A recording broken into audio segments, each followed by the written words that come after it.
Olá, senhoras e senhores. Hoje nós vamos falar sobre a categoria tempo. O que significa a categoria tempo, né?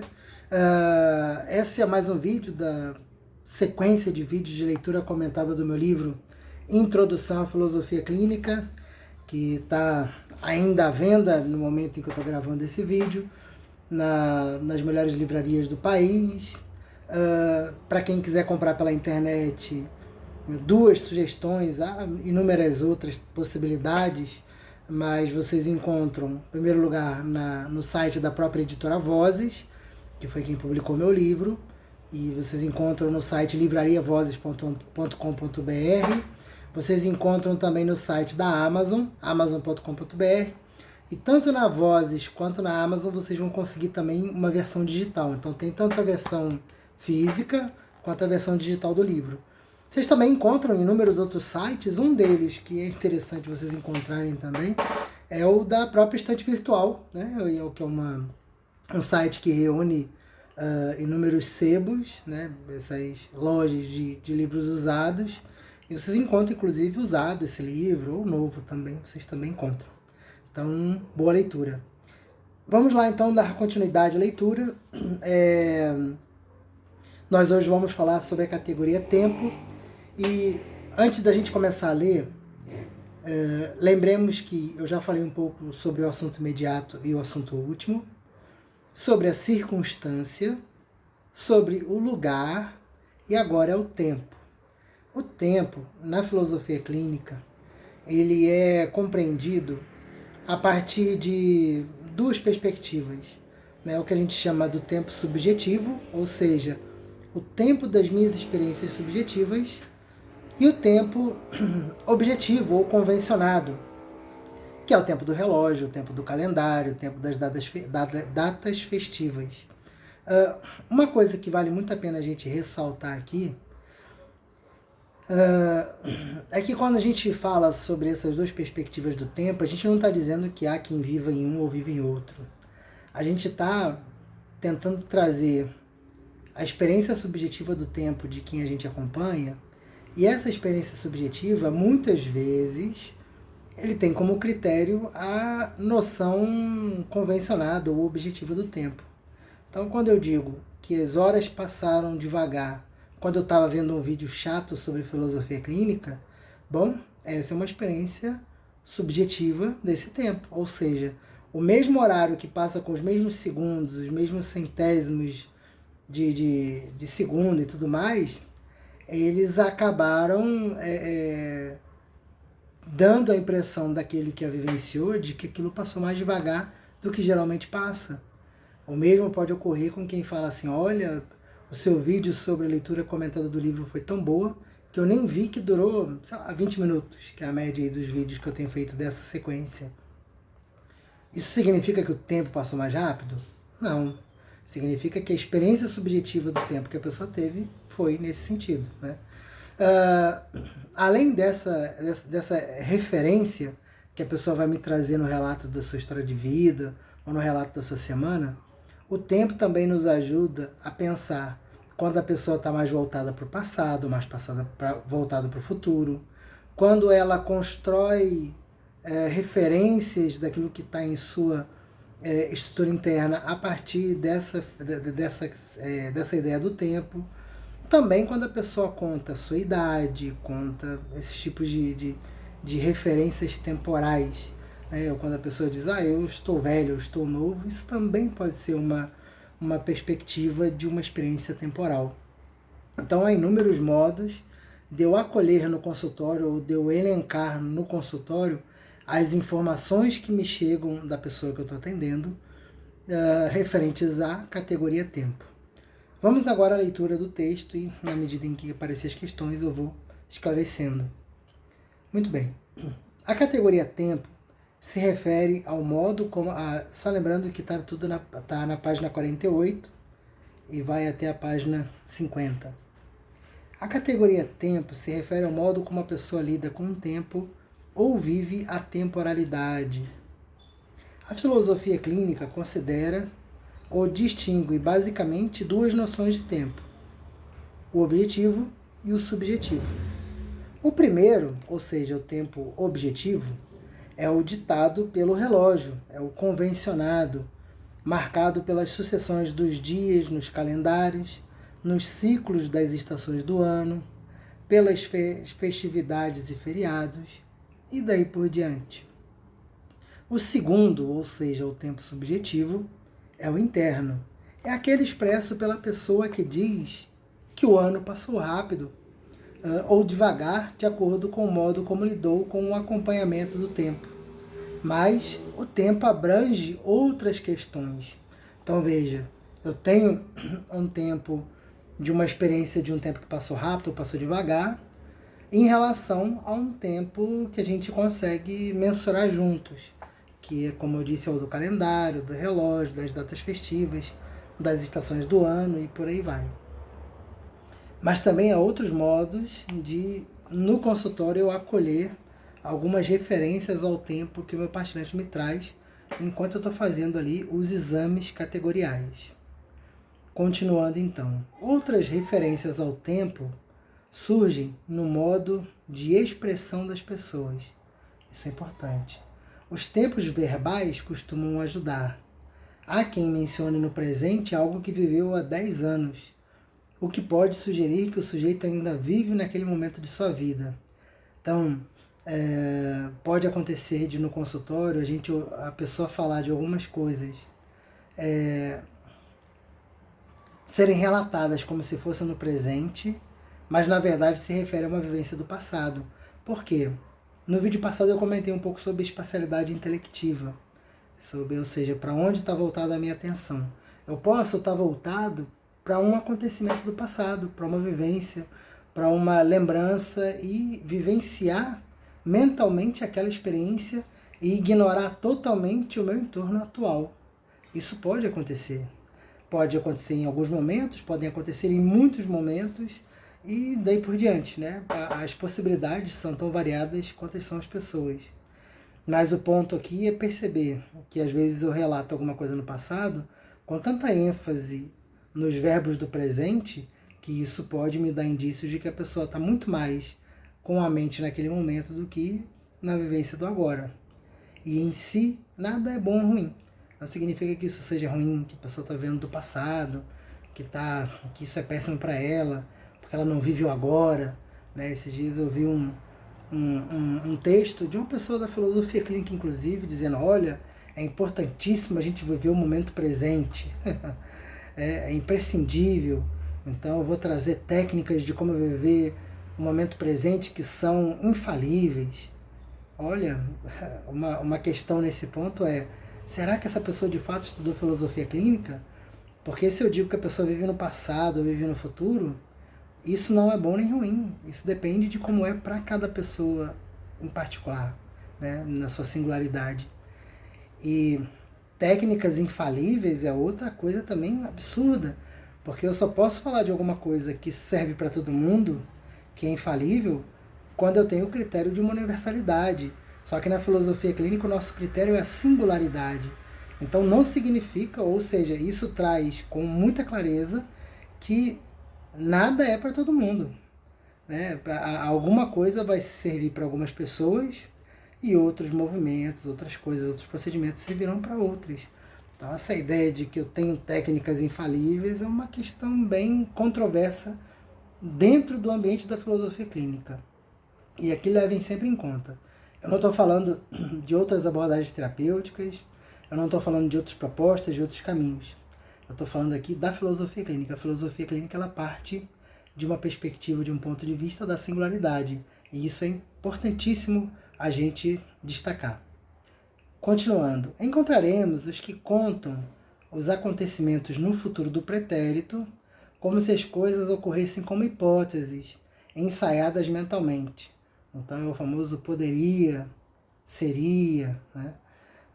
Veremos também quem menciona o futuro como quem vive pelas buscas, metas e planejamentos. Guardem essa palavra busca, porque mais adiante haverá um capítulo em que eu vou comentar sobre um tópico chamado busca. Então isso é importante levar em conta. São aspectos que mostram onde o indivíduo está intelectivamente quando fala sobre sua vida. Então há pessoas que vivem com uma mente muito para onde elas querem chegar. Aí vocês podem dizer assim, não, mas isso aí pode gerar uma ansiedade. Bom, para algumas pessoas pode gerar uma certa ansiedade, uma inquietação. Para outras, é fundamental viver uma cabeça no futuro para que elas consigam realizar da melhor maneira o momento presente. Né? Então isso também é imprescindível a gente levar em conta. Não dá para dizer que alguma coisa sirva para todo mundo. Para cada pessoa vai ser de um modo diferente. E a filosofia clínica, ela é um caminho para que a gente abra o nosso leque de possibilidades e perceba que para cada singularidade haverá um caminho único que só servirá para aquela pessoa e para mais ninguém. Continuando então, mas outros âmbitos ainda podem ser reconhecidos nessa categoria. Então a gente já falou sobre a relação do tempo subjetivo com o tempo objetivo.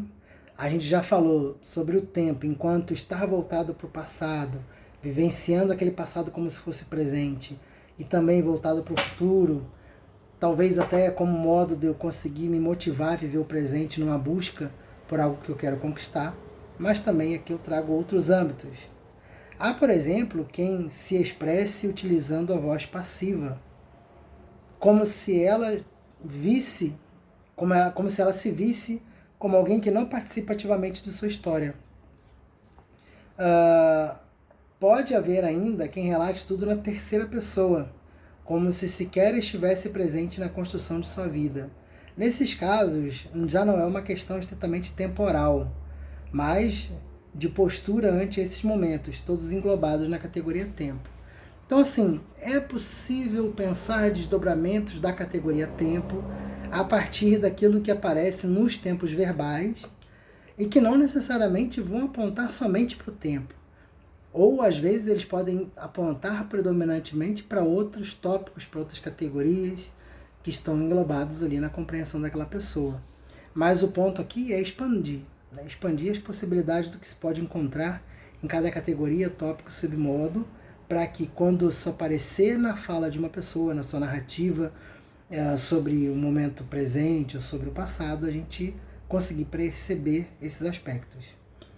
Continuando, a confirmação de cada uma dessas e de outras incontáveis possibilidades ocorre ao longo das sessões.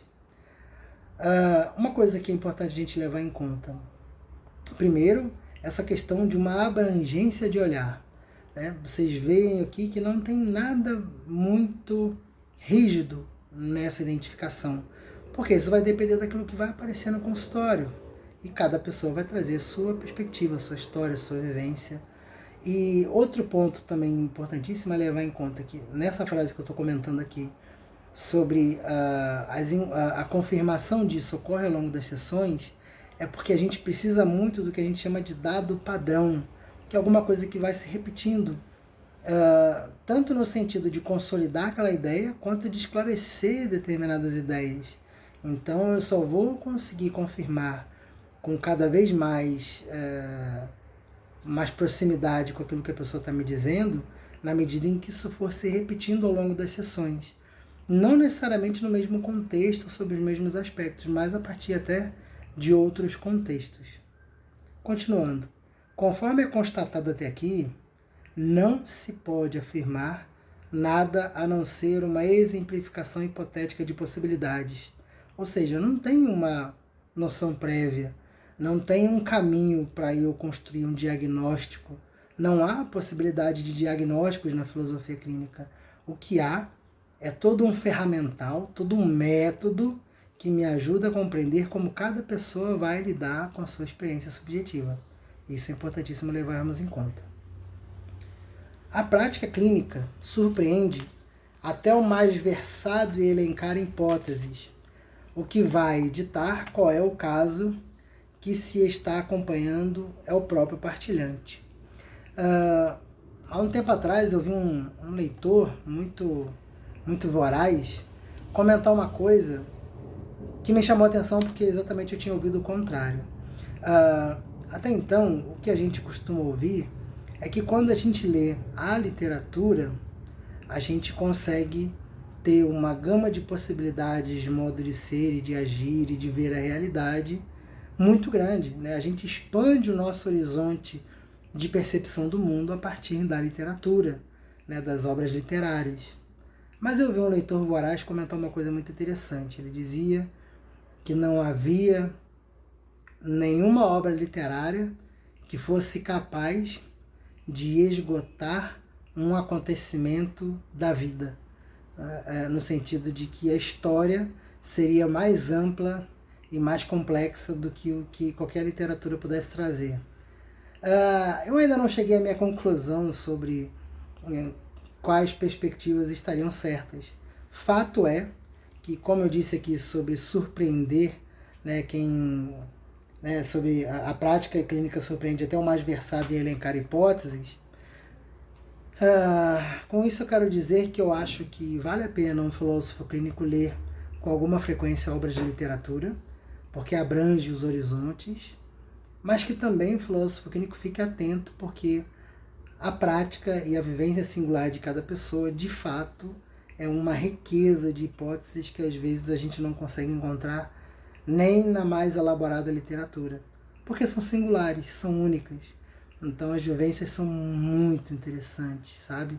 Mesmo a mais sofrida, a mais dura, né? Por filósofo clínico a gente não tem essa questão de uma valoração do que é um sofrimento, sei lá, banal ou um que seja um sofrimento de fato. Não é isso, né? O que a gente considera é que cada pessoa tem suas dores, independente de qual intensidade eu possa achar que é, o que conta é a intensidade tal como a pessoa vivencia. E se para a pessoa é uma dor, o meu trabalho é ajudar essa pessoa naquilo que o método me permitir. Então, continuando aqui a reflexão, embora o tempo objetivo... um outro ponto também, antes de eu continuar a leitura. Dois pontos que eu acho que nas minhas aulas de formação em filosofia clínica eu afirmo bastante. Quando alguém me pergunta assim, então se você deu esses exemplos, quer dizer que quando a pessoa vier, nesse caso, vai ser o tal passo que eu vou dar? Então vai ser sempre assim? Aí eu digo uma frase muito comum nas minhas aulas, que é nada nunca é sempre na filosofia clínica. Ou seja, não há nenhuma afirmação ou nenhum procedimento que ocorrerá sempre em determinados casos em que aquilo aparecer daquele modo. Porque não há casos repetidos quando eu levo como ponto de partida a singularidade. Por outro lado, também é um exercício filosófico muito próprio ou muito apresentado pelos nossos predecessores do mundo grego antigo, que mostram que a filosofia ela nasce de um espanto, de uma admiração diante do novo. E o novo não é alguma coisa que está para além daquilo que a gente está vendo no cotidiano, mas é um surpreender-se com a novidade disso que já aparece diante dos nossos olhos. É como se a gente passasse a ter um olhar diferenciado e não mais viciado em tentar construir, por exemplo, padrões diante daquilo que está nos aparecendo.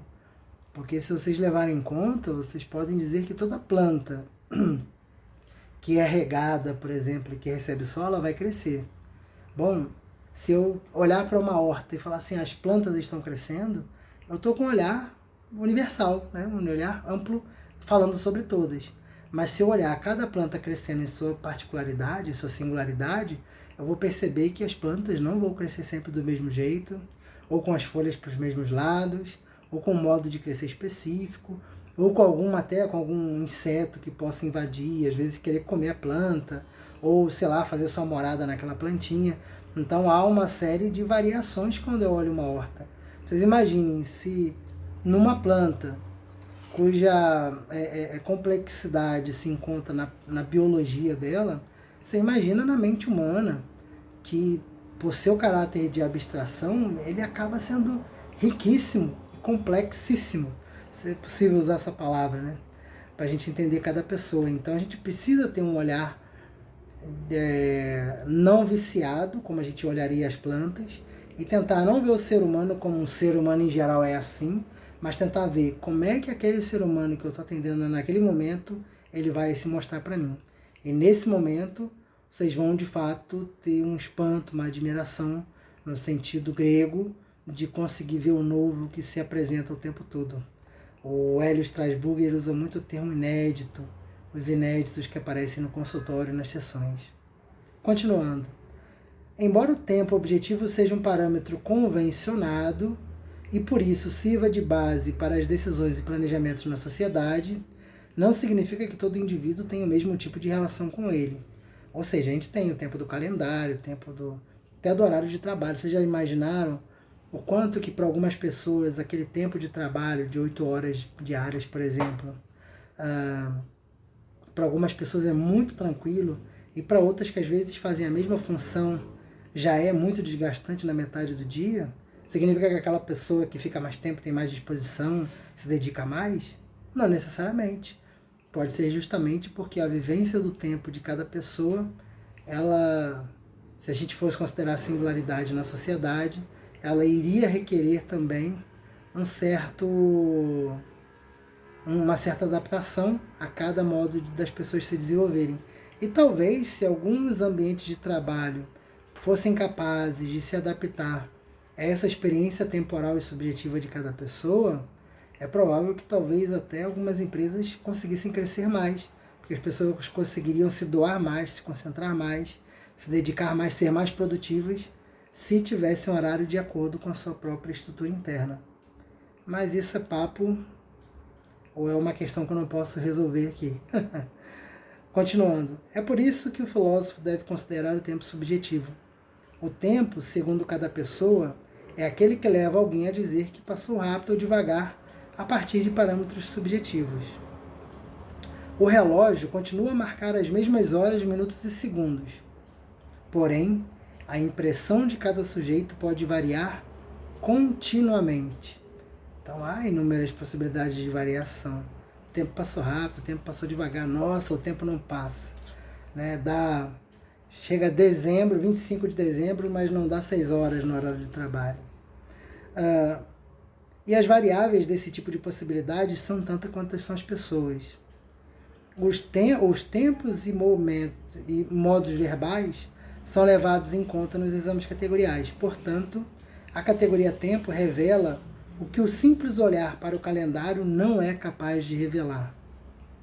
Ou seja, a gente vai além de uma simples noção do relógio. Mas é claro que aqui a gente também leva em conta que a gente precisa, por mais doloroso que possa ser, e por mais que para algumas subjetividades isso possa ser complicado, em alguns momentos é claro que a gente precisa obedecer um certo critério de tempo. Né? Eu, por exemplo, atendo pessoas, as minhas sessões são entre 40 e 50 minutos. Mas há quem já tenha dito tudo e não queira continuar mais a terapia com 35 minutos. E há quem chegou 50 minutos e acha que ainda não falou tudo, não concluiu o raciocínio. Né? E aí, em alguns casos, eu preciso, às vezes, quando dá 1 hora de sessão, eu preciso interromper porque já tem outra pessoa me esperando para continuar, para fazer sua sessão de terapia. Então, às vezes, há as limitações impostas por esse tempo convencionado. Né? O que a gente às vezes pode ajudar o partilhante é tentar administrar internamente essa relação do tempo objetivo com o tempo subjetivo. Mas aqui, é lógico, eu não estou falando que são somente esses os casos que eu vou trabalhar no consultório quando eu estou lidando com a categoria tempo. Aqui é só um exemplo. Lembre-se que na filosofia clínica os exemplos eles são ilustrativos e jamais esgotam as possibilidades que podem ocorrer. Continuando, os tempos... na colheita da historicidade, os referenciais e o tempo cronológico ou os acontecimentos marcantes ajudam tanto o filósofo quanto o partilhante a se localizarem. Mas o significado dessa vivência é que viabilizará o trabalho terapêutico. Então é isso. A categoria tempo é fantástica, é muito interessante. Inclusive, eu espero que esteja disponível no momento em que você está vendo esse vídeo. Não sei quando você está vendo esse vídeo, mas se vocês quiserem uma reflexão sobre o tempo a partir da filosofia clínica, houve uma palestra que eu dei para os professores da Secretaria de Educação do Estado do Rio Grande do Sul, um pouco de tempo depois de ter ocorrido aquelas chuvas lá que alagaram várias cidades e que muita gente perdeu muita coisa, né? Eu fiz uma reflexão sobre o tempo e eu vou deixar o link aqui nos comentários para vocês acessarem e assistir. É bem interessante, né? E é isso, eu acho que também vocês podem olhar na revista da Casa da Filosofia Clínica, tem um texto da Dionéia Gaiardo, filósofa clínica, no qual ela reflete sobre o tempo, no consultório, inclusive. O texto dela está na edição mais recente, e é na edição número... É a edição de inverno do... Agora, isso aqui é porque, se eu não me engano, não sei se é a edição número 8, mas é na edição de inverno da revista da Casa de Filosofia Clínica do ano de 2024. Então também recomendo que vocês vejam. Eu vou ver se eu coloco também nos comentários aqui para vocês acessarem. Tá bom? E é isso. Um grande abraço e até o próximo vídeo.